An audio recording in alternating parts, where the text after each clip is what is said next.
Biggest XRP catalyst that you think will happen?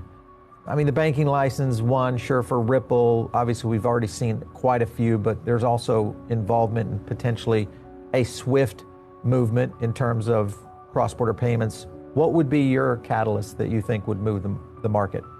I think those are both catalysts. I think that it's hard to say. If they get approved as a bank and then announce they're not going to sell any more XRP onto the market because they want to capitalize the bank, I think that would be an enormous impetus for price. That's gigantic. But then I think as SWIFT breaks down and ISO 222, I think that they're not projecting SWIFT to use it for a few years yet to be totally compliant with that. Whereas I think that when Ripple flips all the switches and all these NDAs they talk about come alive, and when you start seeing banks announce, we did this much on the blockchain ledger in terms of moving your money, and we did this much on SWIFT, and the SWIFT is going down and blockchain's going up. I think that's a big deal. And there's another point to be made here for the economy as a whole.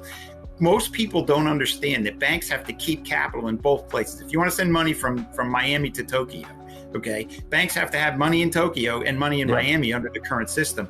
That all goes away. All that capital is going to be freed up with the blockchain. That's going to burnish the bank's balance sheets even more. But more so, they're going to be able to loan money. They're going to be able to finance their trading desks. It's going to open up so much capital to economic growth in general around the globe. It's a wonderful thing. The blockchain is literally going to open up value because it's going to unlock a lot of frozen money on the bank's balance sheets. And that's really important. Nobody seems to be talking about that.